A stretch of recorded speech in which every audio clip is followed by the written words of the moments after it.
Okay, thanks for the introduction and welcome everyone. I'm a little bit anxious to be following Jean Corte. He's a big name in coaching, but hopefully you can take something useful from today's session. And I guess the main point of tonight is to hopefully give you something to take away, to a tool for you to consider and use within your coaching. And throughout the session today, I've got some videos. Just going to make sure the audio is being shared with you. Sorry, one sec. Yeah, we've got some audio files and some video files to show you of how Think Aloud has been used in practice, and kind of some examples of some of the coaches that I'm working with at the minute and have worked with in the past. The session today, this evening, probably will be around kind of 50 minutes from me, and then I want to leave a good amount of time at the end for us to have some discussion, for you to ask questions, and also to get your thoughts around, you know, whether you Think Aloud could be used with you in your context, and any kind of issues or limitations that you might also identify as well.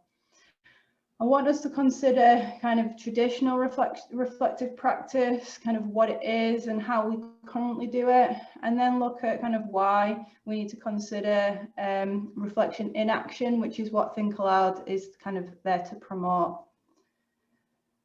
So first of all, it's really important that we consider kind of what is reflection, and BASES are doing a lot of work, the British Association for Sport and Exercise Science is doing a lot of work on kind of defining reflection, and this doesn't just apply to coaching, it applies to kind of any sporting context, discipline, even outside of sport.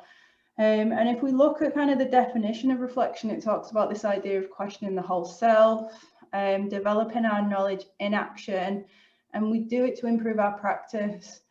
It also, if you look at the expert statement, it also talks about kind of questioning our values, our beliefs, our social norms.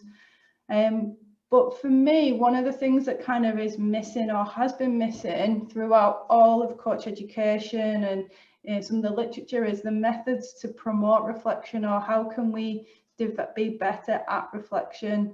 So things like reflective journals and diaries are used a lot, but how can we promote knowledge in action and reflection in action? And that's kind of where Think Aloud comes in. Quick question to ask yourself, and I realise this is a bit of a one-way presentation tonight. So just jot down or have a think about now how you currently reflect. So as a coach, you know, when do you reflect? Before, during, after? Is it continuous? Is it purposeful? You know, do you write things down? Do you audio? Do you keep audio notes? Do you use video? And I guess the big question is, what do you change as a result of your reflection? And then how do you know your reflection and what you're reflecting on is the right thing? Do you use a critical friend? Do you ask for feedback? And these are all the things I want us to think about tonight. But before we go into reflection, I think it's really important that I kind of set the scene of the context of why it's important that we reflect on our experiences and we reflect in action. And I always, apologies if anyone has kind of sat in any of my workshops previously, but I always use this example from Daniel Kahneman's work. And Daniel Kahneman talks a lot about this idea of experiencing self and remembering self. So he talks about how our life is just made up of memories. So he says that, odd as it may seem, I am my remembering self, and the experiencing self who does my living is like a stranger to me. And this kind of, I'll go on and elaborate in a second, but this is all about emphasizing kind of our life and how we think we live our life, and lived our life is based on what we remember and what we decide to keep about our experiences. So we talked about these two types of self, our experiencing self and our remembering self. And our experiencing self is just how we experience, kind of second by second, minute by minute. But our remembering self is what we decide to keep. And if you ever listen to Daniel Kahneman talk, he says, rather than talking about memories, he talks about things he's decided to maintain. within his memory, or stories that he's decided to keep. And we then need to question, I guess, why do we keep certain memories, and are all of our memories accurate? So what we do decide to keep is generally kind of how we feel at the end of an event, or how we remember an event is often dictated by how we feel at the end, or kind of key critical moments. So we tend to remember as well a lot of the kind of negative moments outweigh the positive. And I always talk about kind of examples of how we feel at the end of an event is things like, you know, as a coach, you could have coached a really good session, it could have gone really well, but then one negative thing might have happened at the very end, but you might recall that session as being quite negative rather than remembering all the positives that came before it. Another example Daniel Kahneman gives is this, someone listening to an orchestra, really enjoying it, everything's perfect, and then so the experience right up until the very kind of second where the violinist makes an error was really positive, but the memory of that experience is tainted by that very end kind of incident or mistake. So I guess the point is, what are we reflecting on? Are our memories being distorted by how we feel at the end of an event? And these are the things that, again, I want us to think about today. So Daniel Kahneman calls this a cognitive trap. So I've slightly plagiarized, so I just want to credit the TED talk that he's done, which is worth a watch. But he uses an example from surgery or from kind of painful procedures. And you've got two patients here. You've got patient A and patient B. So patient A and patient B are undergoing the same procedure. And every 60 seconds, they're asked to rate their kind of level of suffering on a scale of 1 to 10. The main difference being that patient B kind of has suffered for longer, patient A has suffered for less, but has got quite high spikes in pain experience. I'm not sure if, I think you can post in the chat. So just out of interest, which patient A or patient B, do you think suffered the most? What would your interpretation be? So if you can just pop A or B into the chat based on what you think, if that's possible. Yeah, we've got one. Thanks, Neil, Hannah, Terry. Okay, bit of a mixed bag. We've got most people saying B at the minute, few A's. Okay. So okay, so mostly B's, got a few A's. Okay, so we would interpret this as patient B suffered more, and I'm going to hazard a guess that everyone thinks in a similar way to my explanation, is that patient B suffered for a longer amount of time. But when asked who thinks they suffered the most, so when patient A and patient B were asked, how much do you think you suffered on a scale of 1 to 10, patient A actually reports a higher level of suffering than patient B. And the point being, so A's, you're kind of right in that patient A reported experiencing more suffering than patient B because of how they felt at the very end of the event. So what the point is, I guess it doesn't really matter how long the experience lasts for, it's how this person feels at the very end. So apologies, I'm kind of jumped outside of coaching and reflection, and hopefully you can see where we're going with this. But if we think about how we experience and how we remember within coaching and reflection, we can then think about kind of what are the reflection tools that we use. And traditional methods are always after the event. So traditional methods of reflection tend to be reflective diaries, journals, workbooks. And that's not to say that they're not important. That's not to say that they're not kind of effective and relevant, but it leads me to question, what are we reflecting on? So if we're only reflecting on the memory, are we missing and are we losing some key experiences within that reflective process? And what does the remembering self as a coach decide to keep? And for me, that's where Think Aloud comes in. So Think Aloud is a method or a tool to promote reflection in action, so reflecting on the experience. If you've kind of not come across it or not heard of it before, it's quite simply, we put a clip mic on a coach, or a lot of coaches now use kind of wireless headphones or their normal headphones connected to a mobile phone or a dictaphone. And we ask coaches where possible to verbalize their thoughts out loud, again, where possible, so we don't want them stood next to their athlete, just to step back, verbalize their thoughts as they happen, but then reflect on this thought. So why am I thinking about the feedback that I've just given? Why have I just given this type of feedback? Why am I feeling a bit out of my depth? Why am I feeling frustrated?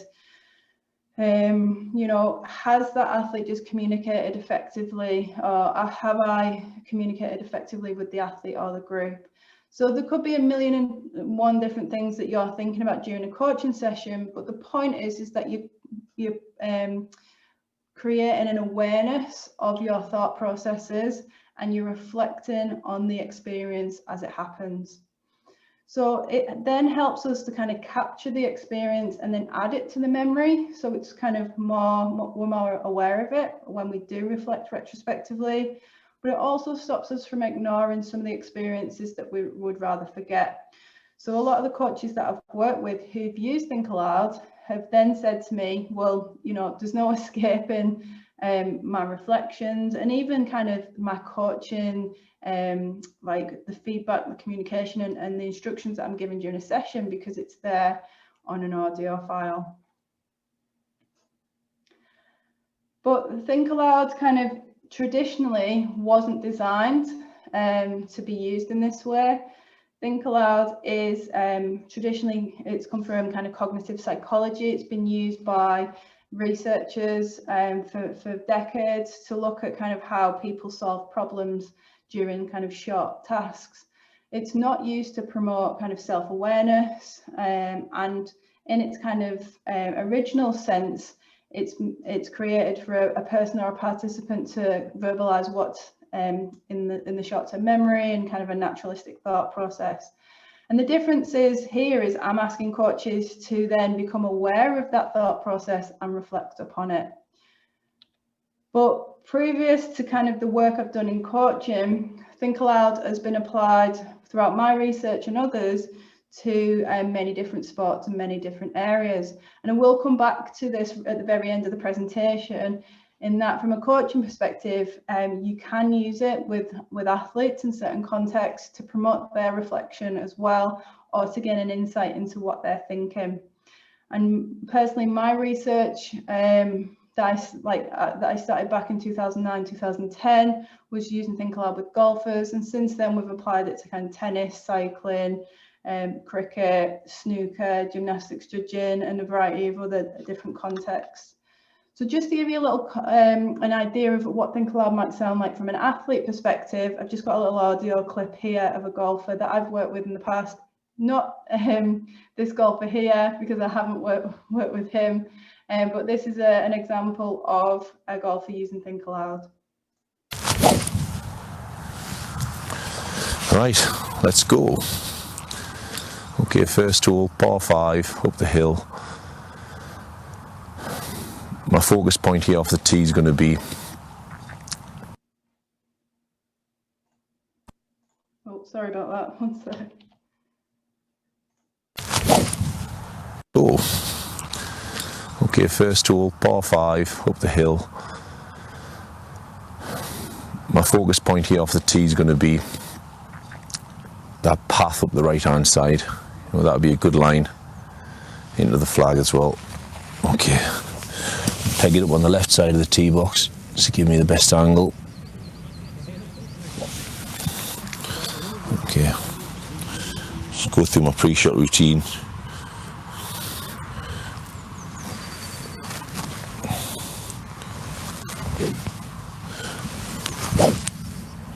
concentrate on what I've been working on.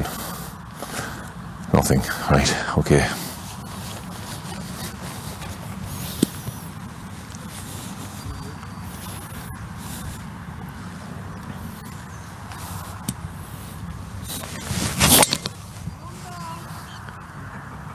It's kind of not a bad shot, down the right a little.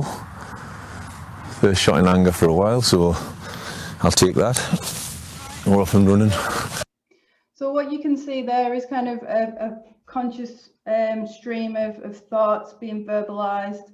And if as a sports psychologist, I use this as an applied tool to gain an insight into my golfer's thought processes, and then I'll also ask the golfer to listen back and use that as a reflective process, and we can identify things like bad habits that might come up, whether that he's using a pre-performance or post-performance routine.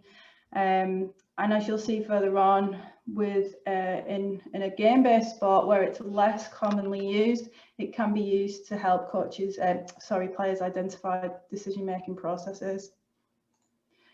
And then just really quickly, just to highlight this kind of element of experiencing versus remembering self, my first ever research project that I did back in 2015 was to compare the data that's provided during Think Aloud to kind of retrospective interviews. So I would ask golfers to use Think Aloud during performance. I would interview them after performance and ask them to recall their thought process as they performed. And the differences between the data provided using Think Aloud and the data provided during interviews was vastly different. So for example, during Think Aloud, a golfer might hit a shot and be quite upset with it because it's in the rough, or they're not really sure where it's landed. It was a bad shot, they sliced it, for example. So their experiences are quite negative. They're verbalizing quite unsavory words. And however, when they get to the ball, it's not really in that bad of a place. They can chip onto the green and they might have scored a birdie or a par. So the outcome was very positive. So when I then interviewed them afterwards about that particular shot, the recall of it was much more positive because of the outcome. Whereas when we look at the experience data, the Think Aloud data, it's vastly different. And then we can use it to identify things like expert novice differences. We can identify, the processes that like more advanced performers go through compared to novices, and then potentially use that to inform novices to look at how kind of an elite or a higher level performer kind of processes or thinks during performance. And like I said, we've applied that to a range of other different sports as well. But today's session is much more about kind of using Think Aloud as a reflective tool within coaching. And since kind of 2014-15, I've been applying it to coaches. And then we've been evaluating the use of Think Aloud as a reflective practice tool, and kind of just evaluate the process and look at what coaches can get from this. Can it be useful? Can they develop self-awareness, which then leads to better communication and kind of coach-athlete relationship and better practice? And we have been able to kind of evidence some of that throughout the years. Before I go into like the nuts and bolts of Think Aloud and the program, Fiona Mooney, who was on a podcast that I did for Sport Northern Ireland, she's used Think Aloud. We kind of did a mini Think Aloud program with Fiona, where I met with her, kind of introduced her to it. She went and used it, and then we came back and had a discussion. And then she went out and carried on developing the use of it. It's kindly provided me with a little bit of an overview of what she's got from using Think Aloud. So you can see kind of up front where hopefully what she's saying here then leads into some of the slides that I'm going to talk about next. Think Aloud has become an effective new addition to my coaching sessions and my match day routines. Through regular use, I have become more skilled in using Think Aloud. Initially, I had found myself commentating too much. I also found large gaps of silence in my recordings as I was forgetting to think aloud. But like any new skill, the more you practice it, the better you become. And Think Aloud has now become a very valuable tool to me as a coach. I actually refer to it now as my new virtual assistant coach and my virtual coach developer.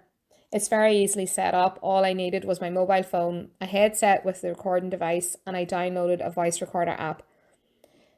One thing I will advise people is let other people know that's going to be involved in the sessions that you are using the Think Aloud process, so that they don't think you're crazy talking to yourself on the sideline. But by verbalizing your thoughts during your sessions and your games, by stepping back and observing why you're doing things, are you happy with what you're saying?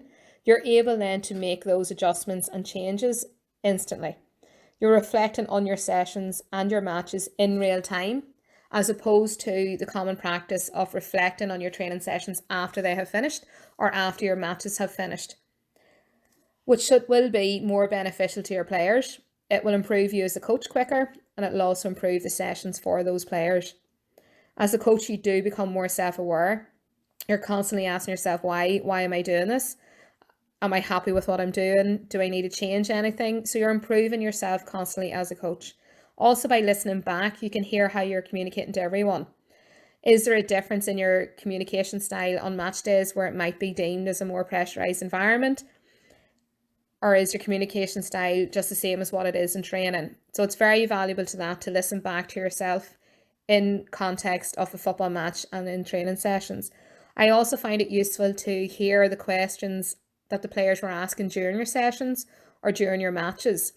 It gives you a greater insight into who's asking the questions, and maybe that they're not understanding your communication style, and then you can adjust that accordingly, which then will improve that session for that player. It can be used in so many different ways, but you definitely do improve in many different areas as a coach. For me, I did find it more time efficient, because I was able to reflect during the sessions, during matches. You were able to make the changes there and then. By recording what's happening, when you go back to reflect on your matches and your training sessions, you don't have to worry about forgetting anything, because it's all been recorded. You can listen to it at a later time. We all don't have the luxury of being able to sit down straight away after our sessions and analyze what has just happened. It's just not practical sometimes. So with this being recorded, you can then look back at a later date. You can listen to it in your car on the way home. You can listen to it while you're doing other mundane tasks, maybe around the house. So I do find Think Aloud process is very effective. It's very time efficient. And I do find it a simple but very effective tool for coaches. And I would highly recommend any coach to try it. Just for the record, I didn't pay Fiona to say that. So what Fiona's kind of talked about there and kind of gone through on an individual basis with me is kind of the Think Aloud program.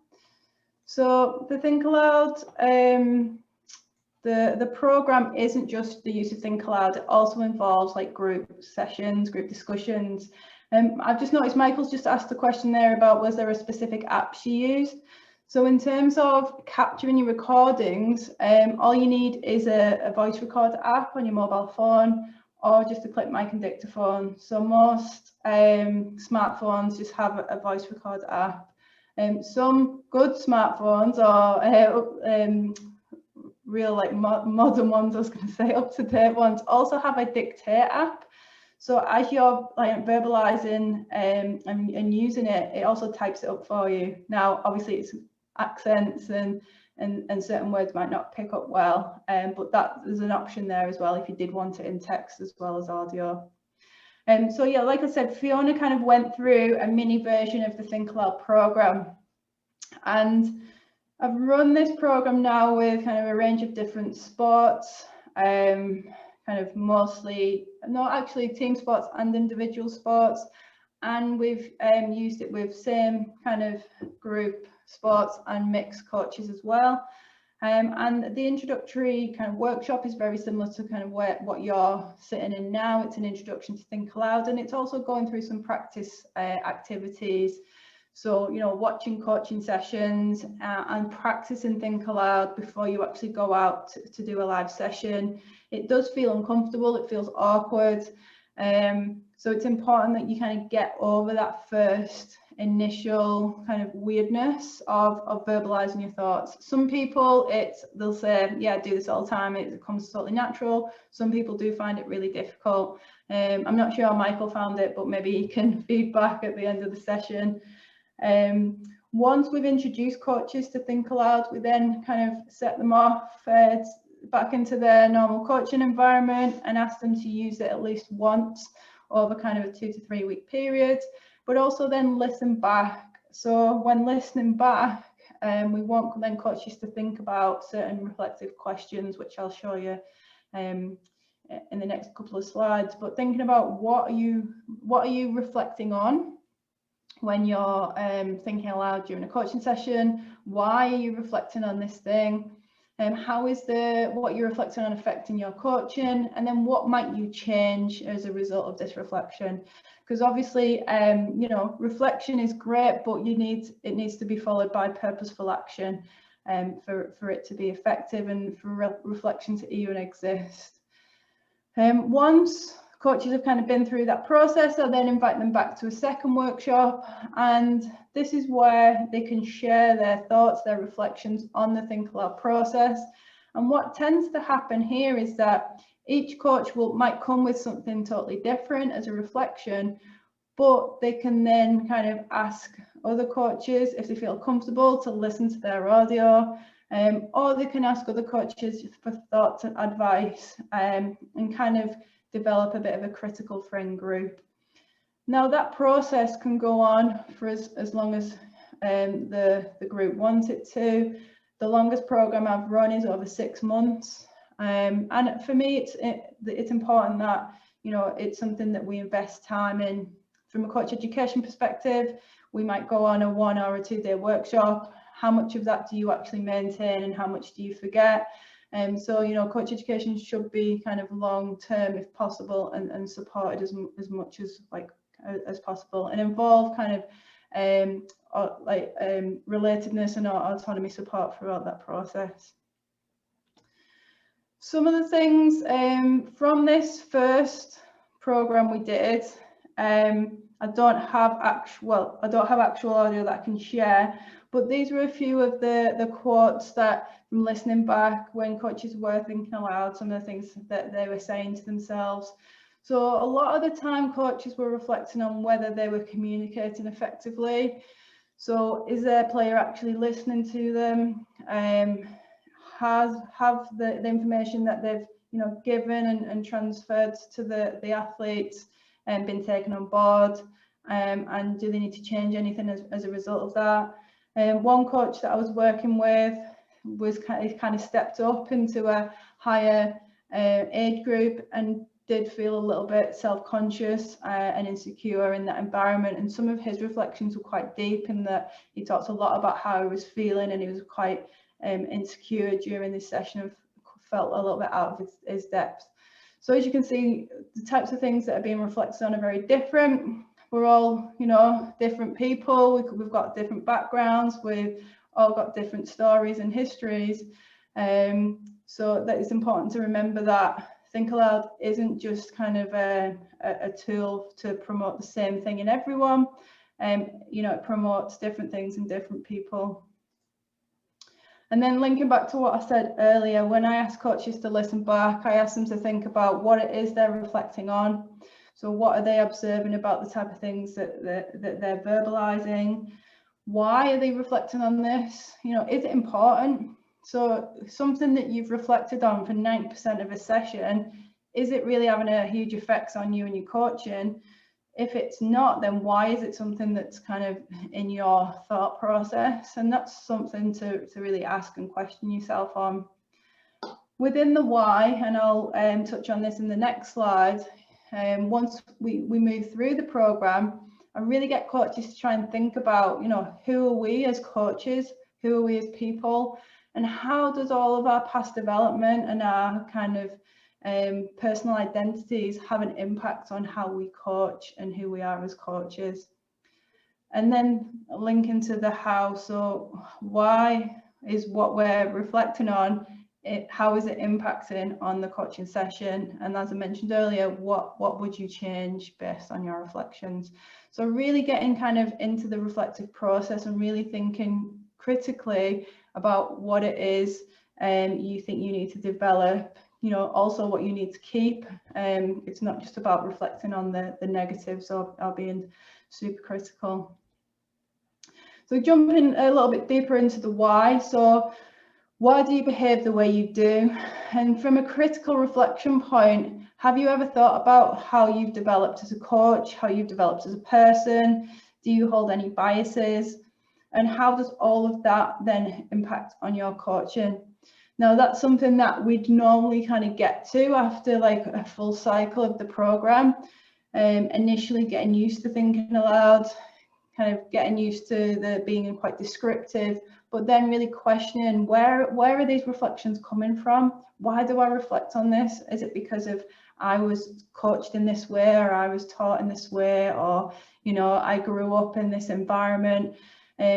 Really thinking about what our identity and how that impacts on who we are as a coach.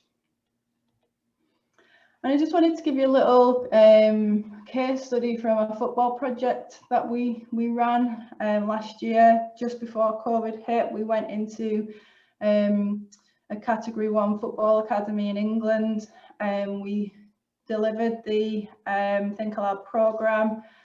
And what we found when we evaluated the programme, we only really got halfway through it, but the coaches really started to identify how they've developed these types of knowledge. So when we interviewed coaches about their use of Think Aloud and what they might have got from it, a lot of them talked about, well, mostly they talked about this intrapersonal knowledge at the bottom. And actually, for me, intrapersonal knowledge should be at the top, because we need self-awareness and we need introspection to be able to then identify interpersonal knowledge, which is about how we connect and communicate with others. And then if we've got good self-awareness and we've got a good ability to communicate, then we should be able to develop and deliver that professional coaching knowledge much more effectively. So professional, if you're not aware, Gilbert and Trudell kind of came up with this triad of knowledge. Professional knowledge is about developing one's sports, which is technical and tactical, and how to apply that. Interpersonal is about how you communicate and connect with your athletes and others. And then your intrapersonal is more about this reflective process, being self-aware and being able to kind of look inside yourself and be able to develop a good level of emotional intelligence and identify your strengths and weaknesses. So the coaches, through the use of Think Aloud, identified that they were able to develop all three types of knowledge. So looking at player development and session design. So they were able to reflect on how they planned the sessions, and then if it wasn't going particularly to plan, they were able to adapt it more quickly during the session. Communication and building relationships was really important. So reflecting on their use of language that they used during a coaching session. And then the building relationships came with sharing their audio file with other coaches. So it wasn't just about building relationships with their athletes, it was also building relationships with their core coaches. And then when we look at the intrapersonal knowledge, they talk about like being more aware of their biases. Obviously this element of self-awareness, their awareness of their own kind of thoughts and feelings and kind of their behaviors, and then able to reflect and change more kind of quickly within the coaching process. The paper that we published in 2020, which was a case study, was linked to one of our master's students at the time. And one of the things I want to really identify within this example is that, there are limitations to Think Aloud. There are some elements where Think Aloud might cause distraction. And I just want to be honest and upfront with that, in that although kind of we're promoting the use of it and that it increases self-awareness, communication and practice, there also are some potential limitations in that we can get a little bit we can internalize our thoughts a bit too much and become quite internally focused, and we might miss some of the things from what is in front of us in terms of our athletes on the pitch, court or arena. So I've got a little audio clip from James, who is one of our ex-students, and about his reflections of the use of Think Aloud. So my experiences of using Think Aloud started a few years ago now. I've been engrossing myself into the reflective practice literature and looking at models such as Gibbs and the traditional reflection on action, and the models that Coach Education signposted you to when I did my qualifications. And it was when I was reading this literature I then came across Think Aloud. And this novel approach gave me the opportunity to develop my self-awareness. It also gave me the opportunity to develop my pedagogical skills and also my communication, in particular being able to communicate with players and also be able to talk openly and honestly about how I'm feeling. I was able to adapt my sessions in action to ensure the players were getting the best possible experience, and I was able to focus on the holistic development of players within the session better. It allows me to focus on the dynamic nature of coaching and depending on the context in which I'm working. Now, Think Aloud did come with some challenges for me. There was these feelings of distraction. What I mean by distraction is there were often key moments within the session that I would miss, and I felt like I was having a negative impact on the player's experience because I was verbalizing my own thought processes.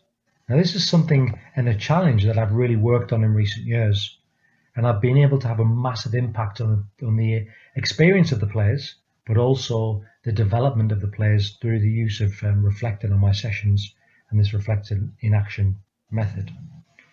And that's what it does. It gives you the opportunity to reflect in action. My current job is a dual role as a teacher and as a coach. And the biggest strength and the biggest thing that I've learned is you can use Think Aloud to reflect on moments in your everyday teaching, in your everyday coaching. And this is why I'll continue to use this to evaluate my planning, my delivery, and also my reflective processes. And from a kind of a more of an individual sport example, I'm working with a tennis academy at the minute, and they're kind of working through the Think Aloud program. I think we're on we've finished our second workshop.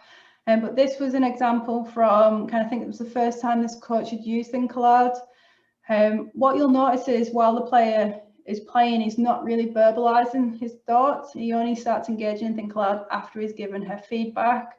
And again, he's still getting used to the process, but hopefully this will give you a little bit of context as well about what Think Aloud looks like in action. So apologies, it's a video via Zoom, and sometimes depending on your connection, it might be a little bit jumpy, but nearer the end of the video, you'll hear him verbalizing his Think Aloud.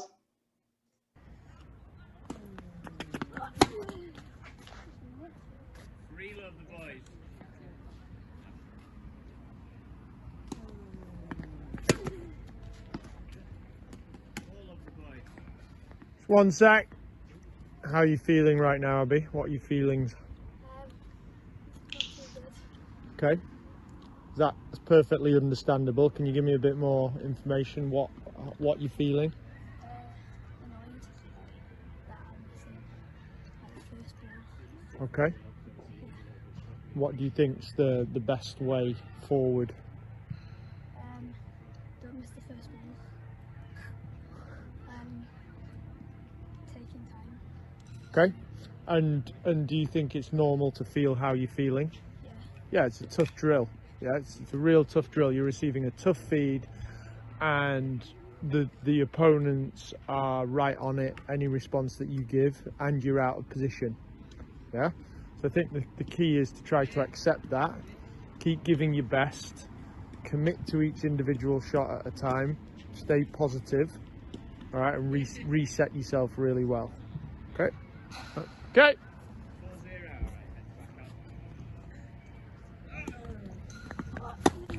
Just thinking aloud after intervening with Abby. Obviously, taking part in a really tough drill, if the first ball is not effective, then she automatically loses the point. She's in a defensive situation. obviously really struggling, but my sense was that letting her talk about how she was feeling and verbalizing that did help in that moment. So we'll see how she does right now, but she seems to have a better look of focus and more positive look about her right now.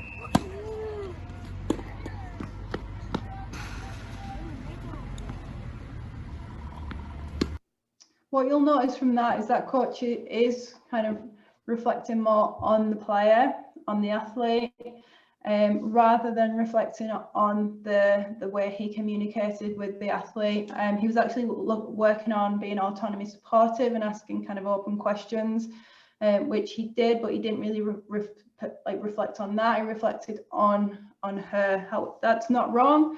It's just kind of as we go through the Think Aloud program, we then encourage the coaches to kind of reflect on their thoughts and feelings about how they've then delivered certain pieces of feedback, or how they feel that they've managed themselves within that environment.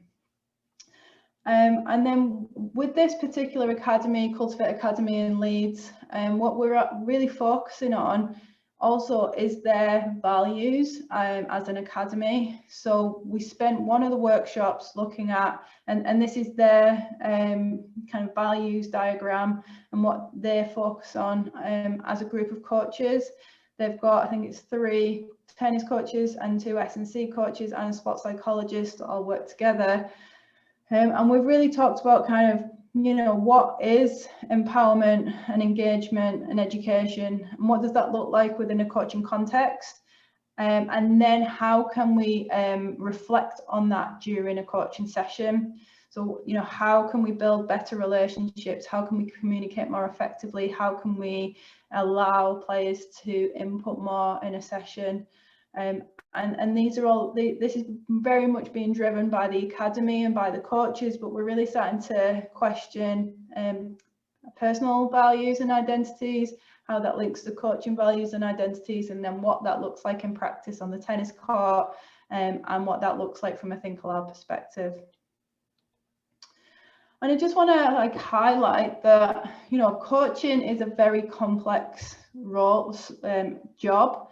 You've got a lot of roles, you've got a lot of a lot of things to consider as a coach.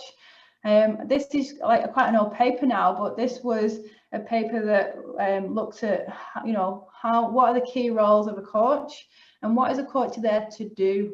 What is your job as a coach?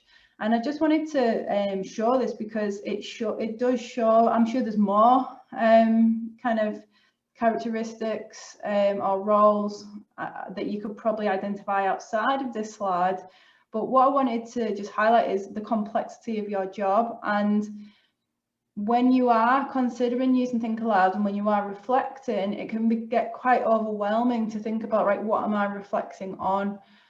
So rather than think, right, I need to develop all these areas at once, maybe pick 1 or 2 things to think about during each coaching session that you value and you think is important. So if we break that kind of down, these are the areas: developing competence, confidence, connections. But what does this mean from a coaching process? What does this look like? What are the characteristics and behaviours that you need to engage in to develop trust? What are the behaviours and what does coaching look like for you that develops confidence within your athlete? And I'm sure that all of these questions that I'm asking you are probably covered in a lot of the other sessions that you've been to, or kind of you can look at Sophia Jowett's work on coach-athlete relationship and how to develop a better trusting connection with your athlete, and there might be some of the things that you might reflect on through the use of Think Aloud. And to make a start on this, what I usually do, more so in kind of the second phase or the second workshop, and when I'm working with a group of coaches, is to ask coaches to then profile themselves. So based on your initial use of Think Aloud, you've probably identified a couple of areas that you think you need to develop. But from a coaching perspective, what does good coaching look like? What are the key characteristics for you within your sport and your context that you think are important? And this is a performance profile that I would use in a sports psych setting with an athlete, but it can be applied to coaches. It can be applied to very many different contexts. So think about what are the key qualities or characteristics of a coach or a coach within your environment, and rank yourself in order of importance, and then obviously rank yourself then in terms of assessing yourself. How good, how strong, how weak do you think you are in these areas? And then that might give you a nice indication of where to start with Think Aloud. So picking one of these areas that you've identified to really reflect on during a coaching session.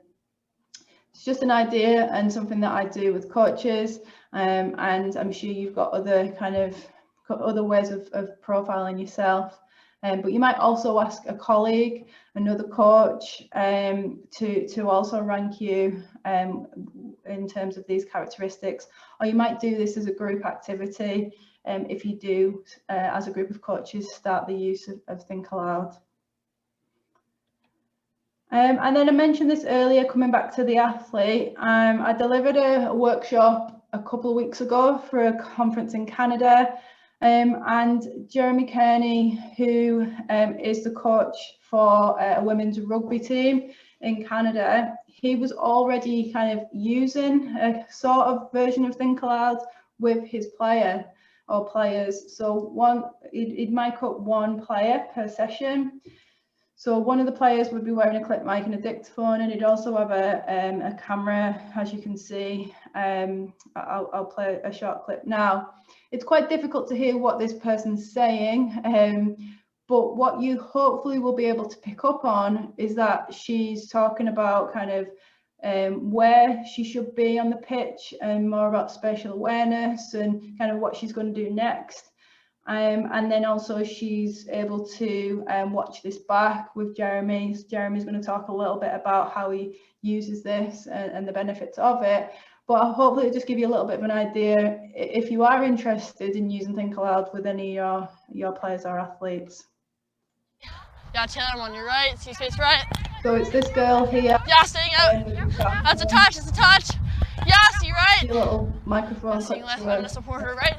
Just in case she's trying to wide line, and she'll just go reload and get it back to the line. Hold on, wait for everyone to start. Yep. No, you're gonna switch to me. Yeah, we're gonna get switched to me. Ball time. Yeah, run through. Yeah, I'm supporting in case she comes back. Well, reload. We're gonna see space left, it's the square left. Yep, spin it out. That's a touch. Yeah, I call it a touch. Reach out. Yeah, I'm with you right. On your left, Tom. Yeah, on your left. Switch. So you'll notice it's like a non-contact activity, and Jeremy creates like situations where they're able to use Think Aloud, because I'm sure you can imagine that the technology and the speed in which some activities are conducted would make it quite difficult to use Think Aloud. But I asked Jeremy to provide me with a little bit of a context and an explanation and some of the benefits that he sees and kind of why he uses it. So he's just going to explain that now. Hi, my name is Jeremy Kearney. I am a skills coach for the Rugby Canada Development Academy here in Toronto, Ontario, Canada. I want to tell you how we're using Talk Aloud. A little bit of background. So all of this really kind of came from athlete feedback. So as much as we focus on our technical and tactical, our athletes also wanted to focus on their communication, and not just communication, but effective communication, which completely opened up the opportunity for us to use Talk Aloud. So how we do it is one athlete is basically mic'd up. So we put them on a wireless mic and then we film the session. And prior to that, the instructions are not so much to change what they're saying when they have ball in hand, but what are they doing when they don't have the ball? So if I knew the play was on the far left of the pitch, I would want to say, okay, so that's over here. I see space over behind me. I've got person on my outside. I've got everything else on my right side. So we kind of gave them those parameters to work within and just see how it worked and just have them basically narrate what they're seeing with the mic on. And then from there, we would edit the video and I'd send it to them in a YouTube link. We'd give them a week and then we would review. The funny part going in is when we first started doing it, as any athlete probably would do, is they were reviewing more of their technical aspects. So how their pass looked, how their kick looked, how their running lines were, which are all great and everything is what we wanted in it as well. But we also wanted them to look at, a lot of the focus was on their decision making. We wanted to ask them, did you paint the picture that you saw that you were talking about? Because if you painted that picture, then for us that was a success. If you didn't, it's like, what do you want to work on for the next time when you have the mic on you to really paint the pictures that you're seeing or create? And was it effective to you?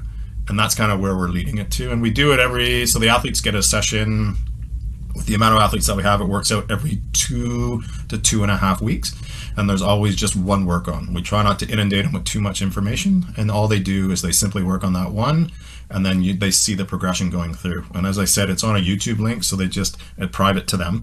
Then they just go back and they can review whatever they see and they can give us feedback right away. So I just want to thank Jeremy for the access to the athlete video and for providing that. So that was kind of by chance. Jeremy got in touch and just said, look, I've been using it with the athletes that I coach. And these are the kind of the things that I've been taken away from that and some of the benefits that the athletes have been getting from it. So final few slides is around like technology. So someone's already mentioned about an app. All you need is either, old school clip mic and dictaphone, which you can get pretty cheap on Amazon or other reputable online websites.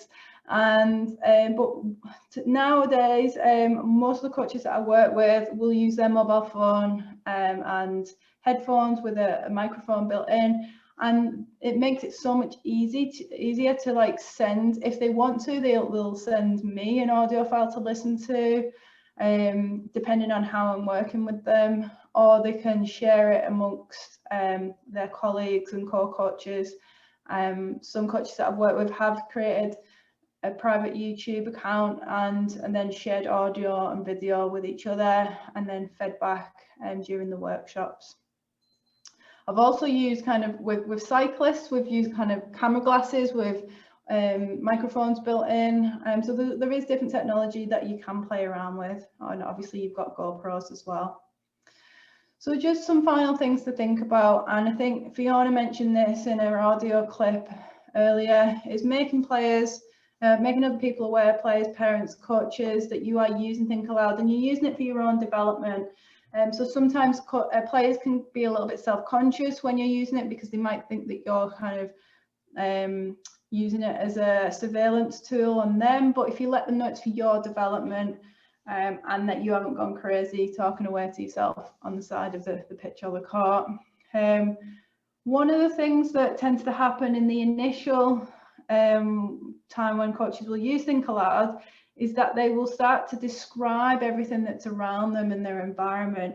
Now, I think that's just a natural thing that coaches do initially because they're thinking, right, I need to verbalize constantly. You don't, so you only need to verbalize what you are thinking. And if there's periods of silence, that's absolutely fine, but try where you can to verbalize where possible. Consider your locations. So I've worked with coaches that are coaching indoors and the acoustics haven't been great. So they've had to really think about, when is the appropriate time to use it because other people can hear. And then when you are reflecting back, feel free to adapt the reflective process. You might use something like Gibbs's model, or you might have your own kind of reflective cycle or set of questions that you might use. I think there's the what, so, what, and now what are all three quite common questions that are used as a quick reflection. And then some kind of last minute take home messages. Think Aloud isn't something that you might use on a daily basis because it might disrupt natural thought process. As you've seen from one of the audio files, it can become a distraction. It's important though that we are wanting to distract us a little bit from our kind of natural habits and natural thought processes. And we want you to check and challenge your own, your beliefs, your coaching process, your actions. Because reflection kind of stems from this term metacognition, which is thinking about thinking. So do try and involve critical friends, co-coaches in that process. You will get a lot from it yourself, but for reflection to be even more effective, it's really important that we involve others to challenge that process. So on that note, I'll finish up. There's my email address if anyone's got any questions, or if anyone wants to drop me a message on Twitter, do feel free.